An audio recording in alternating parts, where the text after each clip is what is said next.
ব্যবসা বাণিজ্যের সংবাদ ও বিশ্লেষণ নিয়ে ডিবিসি নিউজের নিয়মিত আয়োজন ইসলামী ব্যাংক নিবেদিত তালিকাতায় স্বাগত জানাচ্ছি আমি জি মাহমুদ। করোনা মহামারীর সময়ে ব্যবসা বন্ধ হয়ে যাওয়ার প্রধান কারণ ছিল লকডাউন। এই সময়ে অর্থনৈতিক কার্যক্রম না থাকায় উৎপাদন এবং বিক্রি কমেছে, তাই ব্যবসা বন্ধ করতে বাধ্য হয়েছেন তারা। গবেষণা সংস্থা সানেমের সাম্প্রতিক গবেষণায় বন্ধ হয়ে যাওয়া ব্যবসা প্রতিষ্ঠানের 90% মালিকই লকডাউনকে জন্য দুষছেন।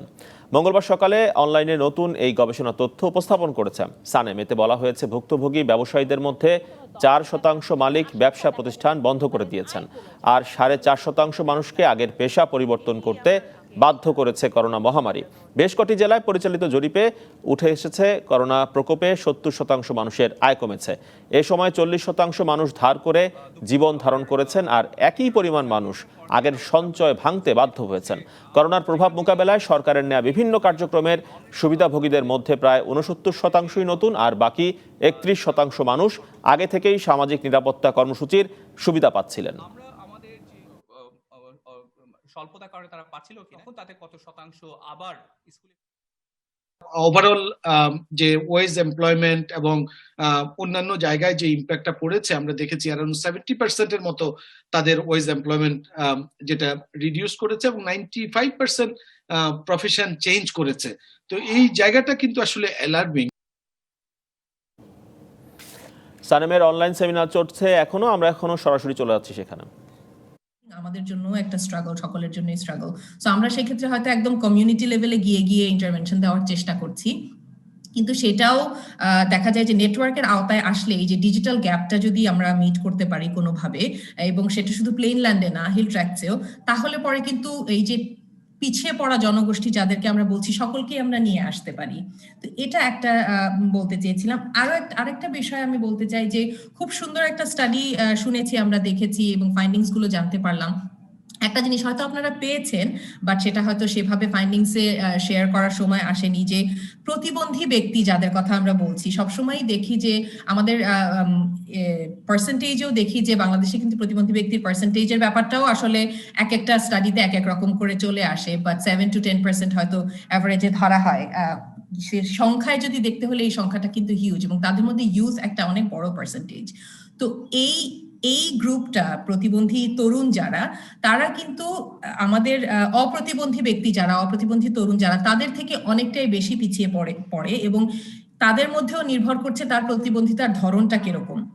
তো তাদেরকে কি আমরা স্পেশালি কোনো তারা কি এই সার্ভের আওতায় এসেছে কিনা, এটা একটা প্রশ্ন রইল সার্ভে টিমের কাছে, যে তাদেরকে কোনোভাবে এটার আওতায় আনা সম্ভব কিনা, বা তাদের স্ট্রাগলটা তারা কোথায় মানে করছে, চ্যালেঞ্জ ফেস করছে কোভিড এর সময় এবং অলসো কোভিড এর পরে, সেটাও একটু জানার বিষয় I think, because that is also huge percentage যাদেরকে আমরা যদি এসডিজির কথা চিন্তা করি, তাহলে হয়তো বলতে হবে যে লিভিং নো ওয়ান বিহাইন্ড করতে হলে সবাইকেই আমাদের আসলে। সানেমের অনলাইন সেমিনার চলছে, আমরা তখন সরাসরি ছিলাম সেখানে। চলে যাচ্ছি পরবর্তী খবরে। চলতি অর্থ বছরে 23,64,000 বিঘা জমির বিপরীতে 57 লাখ কৃষক 372 কোটি টাকা প্রণোদনা পেয়েছেন।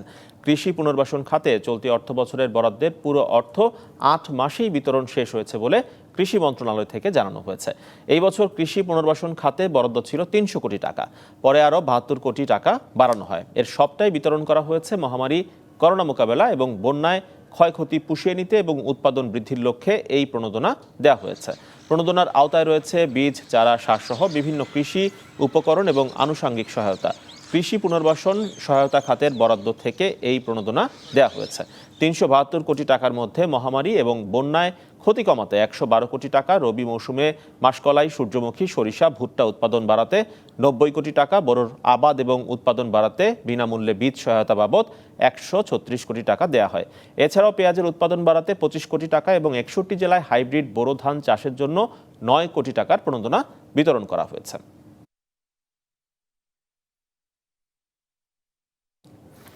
অন্যদিকে রফতানি খাতে নগদ সহায়তা বা প্রণোদনার 1,683 কোটি টাকা অর্থ ছাড় করা হয়েছে। জানুয়ারি থেকে মার্চ পর্যন্ত সময়ের জন্য তৃতীয় কিস্তির এই টাকা বরাদ্দ করল অর্থ মন্ত্রণালয়। এখন কেন্দ্রীয় ব্যাংক বিভিন্ন ব্যাংকের গ্রাহকের আবেদনের ভিত্তিতে নগদ সহায়তা বিতরণ করবে। চলতি অর্থ বছরে রফতানি খাতে নগদ সহায়তার জন্য বরাদ্দ রয়েছে 7,325 কোটি টাকা। এর মধ্যে প্রথম ও দ্বিতীয় কিস্তির অর্থ ছাড় করা হয়েছে। এরই ধারাবাহিকতায় তৃতীয় মেয়াদের কিস্তির অর্থ ছাড় করা হলো। এর মধ্যে সাধারণ রফতানির জন্য 1,033 কোটি টাকা এবং পাট খাতের জন্য 250 কোটি টাকা রয়েছে। অন্যদিকে চতুর্থ কিস্তির অর্থ ছাড়ের প্রস্তাবের সঙ্গে ব্যাংকওয়ারি বিস্তারিত হিসাব চেয়েছে অর্থ বিভাগ।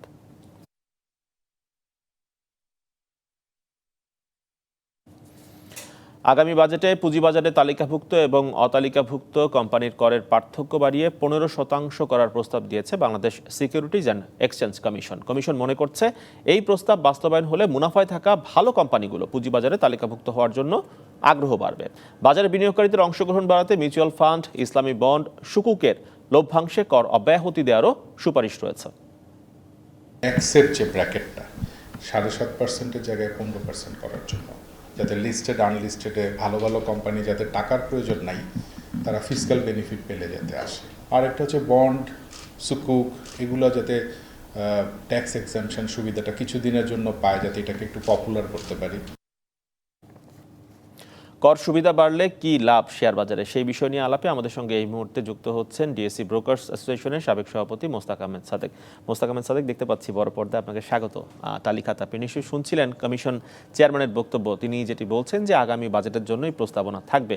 আপনার কি মনে হয় যে করের এই ফারাক কমিয়ে দিলেই কোম্পানিগুলো পুঁজিবাজারে তালিকাভুক্ত হওয়ার জন্য আগ্রহ কি আদৌ বাড়বে কিনা?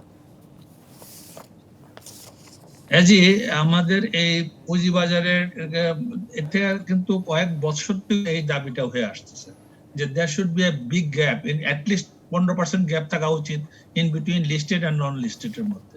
কারণটা হচ্ছে যে লিস্টেড কোম্পানিগুলো এত ট্রান্সপারেন্ট থাকে, কারণ তাদেরকে দুইখান থেকে মানে রেগুলেটর অডিটার তো অডিট করার পর সিকিউরিটি এক্সচেঞ্জ কমিশন দেখে, শেয়ার হোল্ডাররা দেখে, সে এত ট্রান্সপারেন্ট থাকে কাজে সে কর ফাঁকি দেওয়ার বা করের করার কোনো উপায় থাকে না।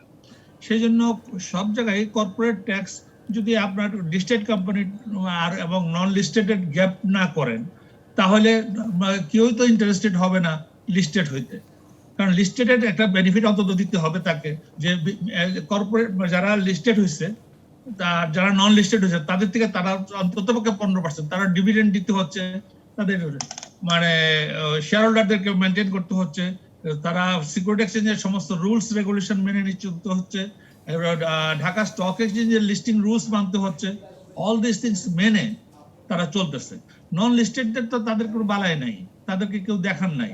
কাজেই নন লিস্টেড এন্ড লিস্টেড এর মধ্যে যদি গ্যাপটা না থাকে মিনিমাম 15%, তাহলে কিন্তু ঠিক হবে না। শুধুমাত্র কি মানে এই করের ফারাকি কি আগ্রহী করে তুলবে মানে কোম্পানিকে আসতে, নাকি আরো কিছু সুবিধা দেওয়া প্রয়োজন বলে আপনি মনে করেন? না, আরো কিছু সুবিধা দেওয়া উচিত। ডাবল ট্যাক্সেশনটা দেওয়া মানে হওয়া উচিত না। যেমন একবার প্রফিট যখন ডিক্লেয়ার করে সে কিন্তু ট্যাক্স মানে বাদ দিয়ে করে, ট্যাক্সটাকে নিয়ে ট্যাক্স অডিট হয়ে গেল বা নেট প্রফিট থেকে ডিভিডেন্ড ডিক্লেয়ার করে, সেই ডিভিডেন্ডের উপর আবার ট্যাক্স দিতে হয় 15%। তো এই যে ডাবল ট্যাক্সেশন, তারপরে আবার কোম্পানিতে হলে আবার কোম্পানি ফরমেশনের আবার ট্যাক্স বেশি হয় ইত্যাদি কারণে আমার মনে হয় এটা আরো মানে কর্পোরেট কালচারে যদি করতে হয়, তাহলে মানে যারা লিস্টেড তাদের ট্যাক্স আরো কমাতে হবে। জি অবশ্যই। এবং সেই সঙ্গে আসলে কোম্পানি এলে কি আসলে আদৌ কোনো লাভ হচ্ছে বাজারের জন্য? কারণ আমরা দেখছি যে অনেক বড় কোম্পানি তালিকাভুক্তির প্রথম বছরে কিন্তু লভ্যাংশ দিচ্ছে না বিনিয়োগকারীদের, তাহলে সেক্ষেত্রে কিন্তু বাজারেও কিন্তু প্রভাব পড়ছে। বাজারের কি আদৌ কোনো উপকার হচ্ছে বা হবে না? আপনি ধরেন কে কি করছে, একটা চোর বা দুইটা চোরকে দিয়ে তো সমস্ত ইয়েটাকে তো বিচার করা যাবে না। কর্পোরেটের মধ্যে অনেক ভালো ভালো মানে কোম্পানি আছে এই কর্পোরেট কালচার করতেছে। এবং আমরা তো মানে নতুন এই যে এখন যারা স্টক এক্সচেঞ্জে লিস্টেড হইতেছে বা পুঁজিবাজারে আসতেছে, তারা কিছুটা জানতে পারছে যে তারা অডিটরকে এইভাবে ফেস করতে হবে, এই জিনিসগুলো অডিট করবে। অডিটরও জানতো না, কারণ অডিটররা যখন এখন ফাইন খাইতেছে, যখন ডিলিস্টেড হয়ে যাচ্ছে, যখন তাদের শাস্তিমূলক ব্যবস্থা নেওয়া হচ্ছে, এখন যেভাবে অডিট করে আগে কিন্তু সেভাবে অডিট করতো না। কাজে এখন আস্তে আস্তে কিন্তু তারা অনেক শিখতেছে এবং লাইনে আসতেছে। জি অবশ্যই। আমরা কিন্তু লক্ষ্য করলাম যে এই বিষয় নিয়ে ডিএসসি এসএসসি সবসময় সরব যে লিস্টেড নন লিস্টেডের করের পার্থক্য কমিয়ে দেওয়া, সুযোগ সুবিধা বাড়িয়ে দেয়, কিন্তু তারপরও তো আমরা খুব বেশি ভালো কোম্পানি কি আনতে পেরেছি বাজারে, বা আপনারা পেরেছেন বাজারে আনতে? আমরা দেখেছি গেল 5-7 বছরে যে কোম্পানিগুলো এসেছে তার বেশিরভাগই কিন্তু মানহীন আইপিও, এরকম অভিযোগের কথা বারবার এসেছে।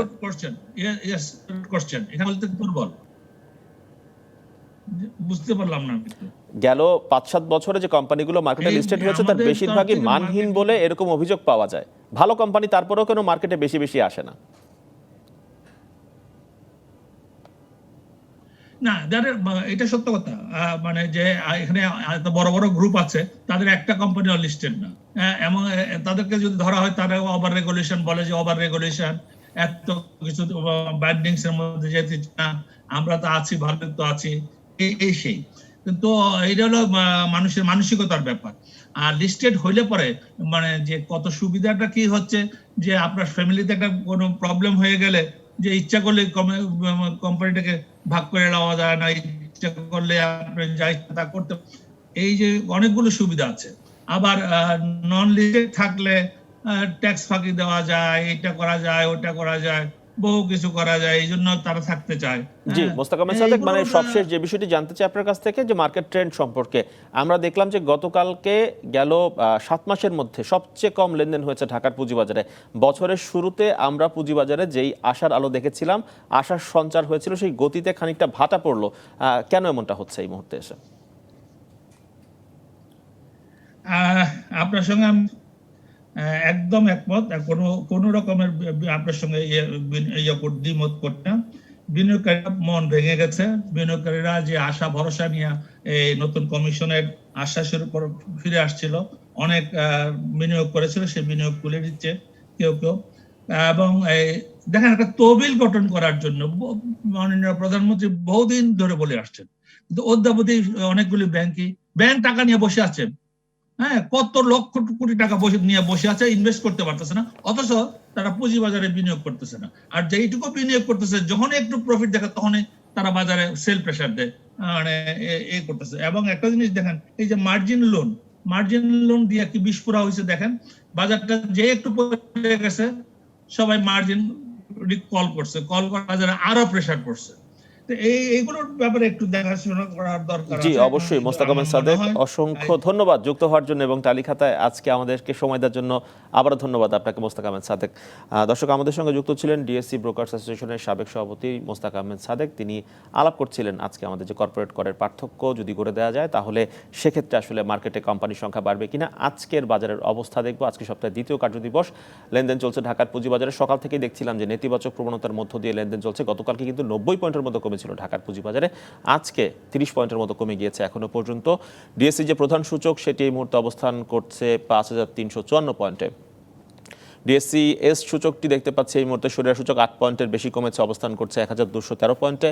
ডিএসসি 30 যেটি বাছাই সূচক, সেখানেও 19 পয়েন্টের বেশি কমেছে, অবস্থান করছে 2038 পয়েন্টে। ঠিক এই মুহূর্তে 2.5 ঘন্টারও বেশি সময় ধরে ঢাকার পুঁজিবাজারে লেনদেন চলছে। লেনদেন হয়েছে এখনো পর্যন্ত 330 কোটি 84 লাখ টাকারও বেশি শেয়ার এবং মিউচুয়াল ফান্ড। হাতবদল হওয়া শেয়ারগুলোর মধ্যে এখনো পর্যন্ত দর কমেছে অধিকাংশের। 110টি কোম্পানির দর কমেছে, বেড়েছে 91টির, অপরিবর্তিত রয়েছে 127টি কোম্পানির শেয়ার ও মিউচুয়াল ফান্ডের দর। দর্শক, ঢাকার পুঁজিবাজারের টপ 20 তালিকা, সেটি এক নজরে এবার দেখে নিচ্ছে। টপ 20 তালিকা বলছে বেক্সিমকো ফার্মা বেশ কিছুদিন ধরেই এটি 1 নম্বর অবস্থান করছে, যদিও গতকালকের সবশেষ কার্যদিবসের তুলনায় দর কমেছে। আজকে 3 টাকার কিছু বেশি দর কমেছে দেখতে পাচ্ছি। গতকালকে 88 টাকা 20 পয়সায় হাতবদল হলেও সেটি এই মুহূর্তে লেনদেন হচ্ছে 85 টাকা 30 পয়সায়। ব্যাট বেসি গতকালকে চেয়ে বেশ খানিকটা দর কমেছে। গতকালকে 1537 টাকায় হাতবদল হলেও আজকে 1518 টাকায় এই মুহূর্তে লেনদেন হচ্ছে ঢাকার পুঁজিবাজারে। রবি টেলিকম অপারেটর, সেটি লেনদেন হচ্ছে 38 টাকা 10 পয়সায়। বেক্সিমকো ফার্মা লেনদেন হচ্ছে 176 টাকায় এই মুহূর্তে ঢাকার পুঁজিবাজারে। দর্শক, এই ছিল ঢাকার পুঁজিবাজারের এই মুহূর্তের খবরাখবর। বিরতির পর আবারও ফিরছে, সঙ্গে থাকুন। বিরতির পর আবারও ফিরে এলাম ইসলামী ব্যাংক নিবেদিত তালিকাতায়। বাংলাদেশ ব্যাংকের সাবেক deputy governor S K Chowdhury এবং তার স্ত্রীর ব্যাংক হিসাবে তথ্য জানতে চেয়েছে জাতীয় রাজস্ব বোর্ড এনবিআর। এনবিআরের কেন্দ্রীয় গোয়েন্দা সেলের পাঠানো হিসাব তলবের চিঠি সোমবার সব ব্যাংকে পৌঁছে গেছে। একই চিঠিতে বাংলাদেশ ব্যাংকের নির্বাহী পরিচালক শাহ আলম এবং তার স্ত্রীর হিসাব চাওয়া হয়েছে। 7 দিনের মধ্যে সব ধরনের মেয়াদি আমানত, চলতি হিসাব, সঞ্চয়ী হিসাব, ঋণ হিসাব, ফরেন কারেন্সি হিসাব, ক্রেডিট কার্ড, লকার বা ভল্ট, সঞ্চয়পত্র সহ সব ধরনের হিসাব দিতে হবে ব্যাংকগুলোকে। শেয়ার বাজারে অর্থাৎ বিও হিসাবে কত টাকা রয়েছে সেটিও জানতে চেয়েছে এনবিআর। 2013 সালের জুলাই থেকে এই পর্যন্ত হালনাগাদ তথ্য চাওয়া হয়েছে। এমনকি আগের ব্যাংক হিসাব কিন্তু এখন বন্ধ হয়ে গেছে, এমন হিসাবের তথ্য জানতে চান কর গোয়েন্দারা। এস কে চৌধুরী এবং শাহ আলমের বিরুদ্ধে বিভিন্ন আর্থিক প্রতিষ্ঠান থেকে ঘুষ নিয়ে দুর্নীতি চাপা দেওয়ার অভিযোগ পাওয়া গেছে।